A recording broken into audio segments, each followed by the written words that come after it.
What's going on, guys? My name is Steve. Thank you for stopping by my channel. Today we're going to be reacting to American cops versus British cops. This is actually a topic I'm very interested in learning about. From what I understand, it seems that American cops and British cops are very different in a lot of the ways that they do policing. I've only watched one other video that has to do with British cops, if I'm not mistaken, and that was kind of a video that was showing a little bit about the difference in kind of the stuff they carry. For example, in that video, I learned that most British cops actually don't carry guns, and that's just so foreign to me here in the U.S. That's unheard of. I don't think I've ever seen a cop without a gun. And to you guys in the UK, seeing American cops, everyone carrying guns would probably be very weird and completely different from what you're used to. Other things that I noticed is that, American cops, generally speaking, I believe most of them also carry tasers on top of their guns. But sometimes, even in the UK, the cops don't even seem to always carry tasers. So, I just find this so fascinating, and not just about what they carry. I just want to learn, all sorts of different things about the differences between the way policing is done in the UK versus the way policing is done in America.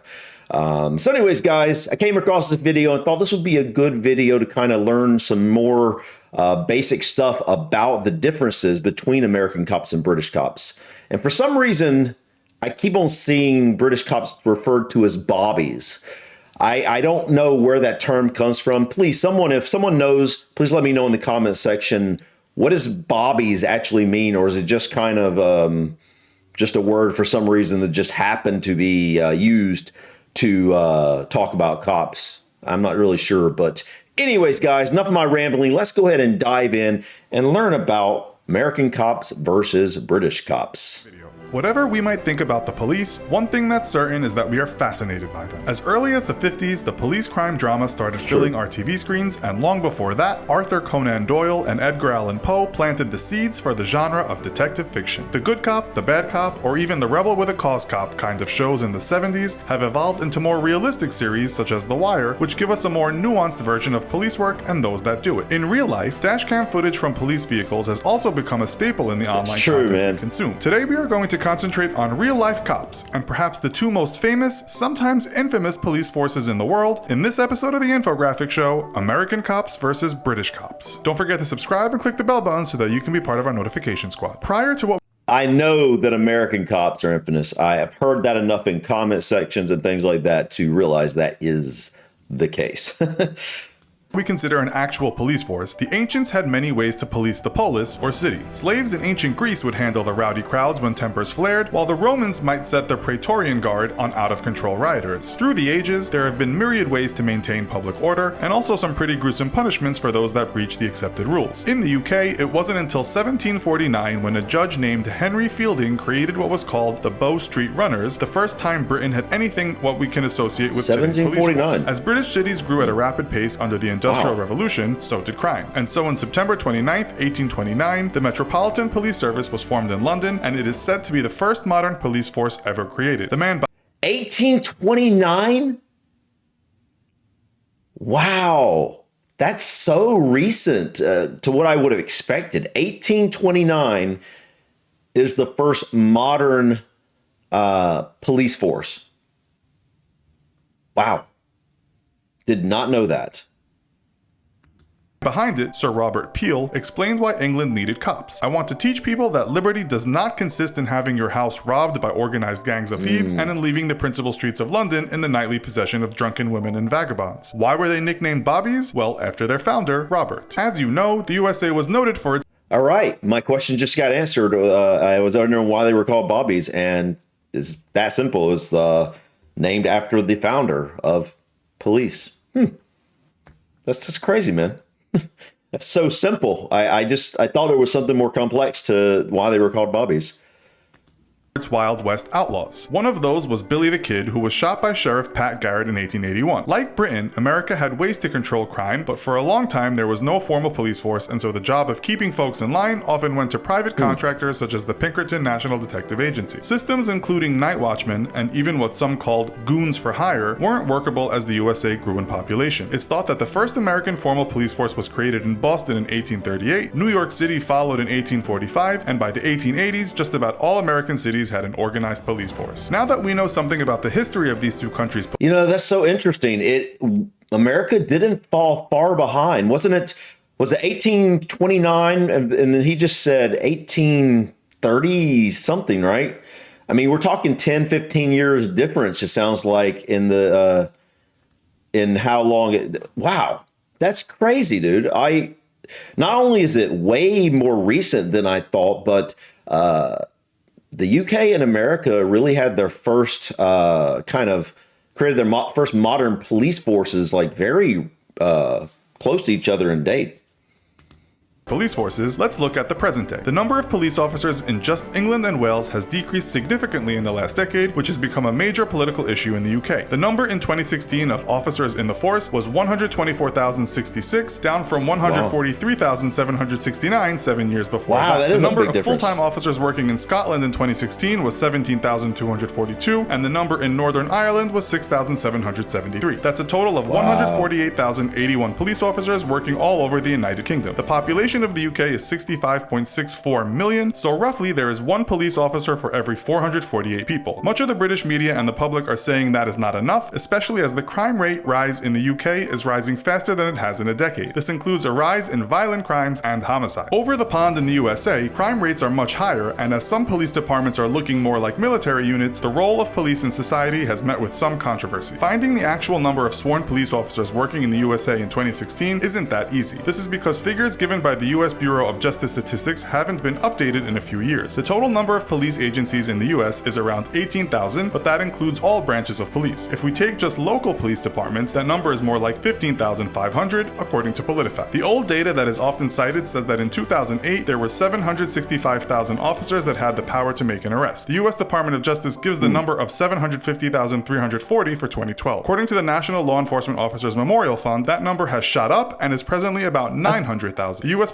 I thought it was around 900,000. population is 323.1 million, so that means that roughly there is one cop for every 359 people. One of the major differences Okay.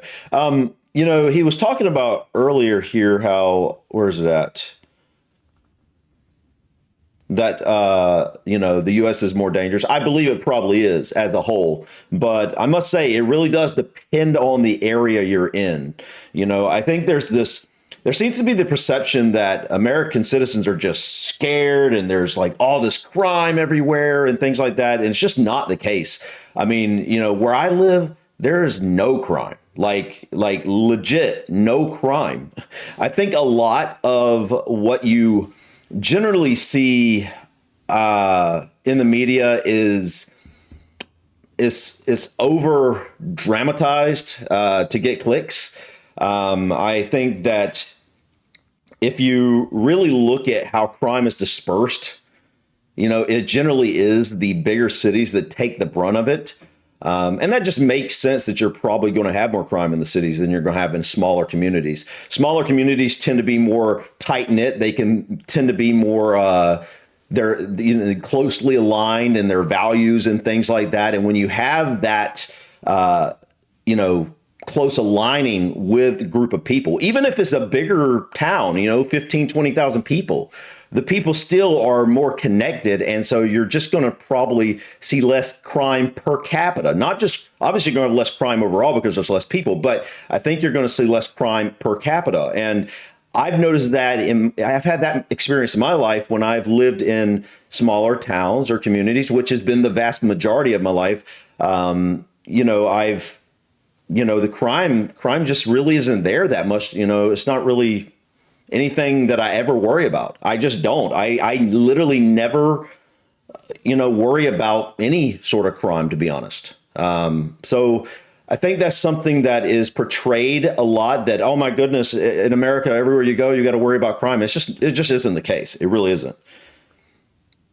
is that in the USA, police carry guns, as do 36% of American households, according to the Washington Post. It's reported that in 2016, 135 police officers died in the line of duty, with around half of those that died being fatally shot. The Guardian reports that the number of officers killed in the line of duty in the UK is a total of 11 since 2010, although many officers are assaulted in the UK. In 2015, it was reported that 23,000 assaults occurred against officers in just England and Wales. In 2017, the Police Federation of England and Wales reported this figure to be not even close to the real number. It said there were 2.4 million assaults in 2016, meaning an officer was attacked every 13 seconds that year. 300,000 of them involved attacks with deadly weapons. The report said the average police officer is assaulted 19 times a year. On the other hand, in the USA in 2016, police officers killed a total of 1,093 people. According to Inquest.org, in the UK in 2016, a total of 5 people were shot and killed by police. The total number of people shot and killed in the UK since 1990 is 67. We should add here that regular cops in the UK don't carry guns, but armed police can be called when it's thought guns are needed. Police in Northern Ireland are different, routinely carrying firearms. According to the newspaper The Mirror, in 2016 there were 1,863,524. So Northern Ireland does carry guns. I didn't know that. Okay. That's interesting. You know, considering they're part of the UK, I would have thought that it would have been uniform across the board. But, that's interesting. I wonder, do you see, that's something I'd be interested in learning. Do you see an increase in police shootings in the UK? I mean, in Northern Ireland versus the rest of the UK, considering they are the place that has more police that carry? That'd be interesting to check into. I don't know where I'd find those stats or whatever. If someone knows, please let me know in the comment section. Legally owned guns in Wales and England, most of which were shotguns. It's thought there are another 277,000 guns in Scotland and a further 150,000 legally owned guns in Northern Ireland. The same newspaper said there were another 2 million illegally owned guns on the UK streets, which has raised the question if the UK police should be given firearms. The murder rate per capita in the US is still 30 times higher than in the UK, which might not be surprising considering there are more guns than people in the country, according to the Washington Post. As for assaults on officers, there were 51,548 assaults against US police officers in 2015, with a total of 14,453 injuries sustained. With this in mind, how does life on the job compare between the two forces, and how do you even get a job as a police officer? In the UK, you can join when you are 18. There are no restrictions on height, but the force does ask you to be in good enough physical and mental shape to undertake police duties. No formal qualifications are required, but you will need to pass some tests to get in. Pass them, and you are in, just as long as you haven't committed any serious offenses in the past. It's similar in the US, although the police force does usually ask for a high school diploma, and that you are either 18 or 21 depending on the department. You'll have to train at a police academy and have either a clean criminal record or have only committed minor offenses. There is no minimum or maximum height or weight limit, but in the academy you'll have to pass certain physical agility tests. Nowhere does it state you have to enjoy eating donuts. Wages vary, but in England, Wales, and Northern Ireland you can expect to start your career as a police constable on anything from $25,000 US to $30,000. If you work hard, UK career websites say that within about 7 years that wage can be $48,872 US. You should work a 40-hour week, although police work can often mean overtime and also emergency callouts. You'll get 23 days annual leave and also full sick pay. The pension varies depending on time worked, but the average police pension in the UK is thought to be around $20,465 a year, and the normal retirement age is 60. In the US, salaries differ from state to state, but a rookie cop working in the NYPD can expect to earn $46,288 per year. After 5.5 years, this could rise to $90,820. All right, NYPD is a little bit, I mean, you're looking at one of the most expensive places to live in the country. So they're going to make a higher salary. I'm guessing that if you go to your average community around the country, it's going to be considerably lower, especially this number right here. I don't know. I obviously don't know that off the top of my head. You know, I don't know the number off the top of my head, but there's no doubt in my mind that you're going to be paid considerably less outside of New York City, outside of places like probably LA and things like that. Those areas are going to be paid more because, I mean, the rents and just to buy a house and cost of living in general is just totally over the top in those areas, generally speaking. if you have done well. Other states have average wages closer to 30,000 and others Okay. 70,000 according to career Makes website sense, yeah. Kron. You'll get 10 days paid vacation to start with, but after 5 years it will increase to 27 days. You'll also receive unlimited fully paid sick days, medical benefits, dental benefits, and optional retirement after 22 years on the force. Like the UK, 22. you will work around 40 hours a week in shifts, but that might change with overtime. How much pension you receive can be affected by multiple factors, but various websites put the average police pension anywhere from $58,000 to $62,000. With money in mind, we'll end the show there. Where would you rather be a cop, the UK or the US? Let us Where would I rather be a cop, the UK or the US? Well, based off these numbers, it seems like a cop is going to be safer in the UK. I mean, it makes sense. I've heard that enough now for all sorts of different videos, comments, and things like that. Just, yeah. So, I mean, like, obviously, if you're talking about safety wise, you're talking the UK. Income wise, I mean, if you obviously went to some areas here in the US, you're going to make a much better income. But with the cost of living, it may not be any difference. I don't have a way to really look at that right now. What would be the difference in the cost of living, per that dollar, so to speak? One thing I was surprised at. It actually seems like cops in the UK are assaulted more than cops in the US. That's something I would have not expected. It seems like, you're more likely to be killed as a cop in the US, and you're more likely to kill, way much more likely to kill if you are a cop in the US. But it seems like you are way less likely to be assaulted. I mean, I guess that makes sense. I mean, someone's more likely to be assaulted, generally speaking, if they don't have a weapon on them. Now, granted, I know that UK cops generally, a lot of them carry tasers, from what I understand, but or a baton, which the batons can be a deterrent. You swing that thing, man, that thing will hurt. So there is some deterrent there, but I can understand based off the fact that in the US, everybody knows that a cop is going to carry a gun. People are probably going to be way less likely to try to assault them. Some people are just going to be crazy and do it anyway. But, anyways, I don't know. But I thought this was interesting. Gave me a few more, it gave me a little bit more of an idea about what the differences are in policing in the US versus UK. I still have a long way to go to really learn, the differences. And I'm hoping that some people will share some really interesting videos in the comment section that I might look up or something like that, might look into at some point. But yeah, guys, thank you so much for stopping by. Please click that like button. Feel free to drop your comments or suggestions about this video or others. And don't forget to subscribe to continue to follow me on my journey to discover my British and Irish ancestry. Until next time, guys, peace.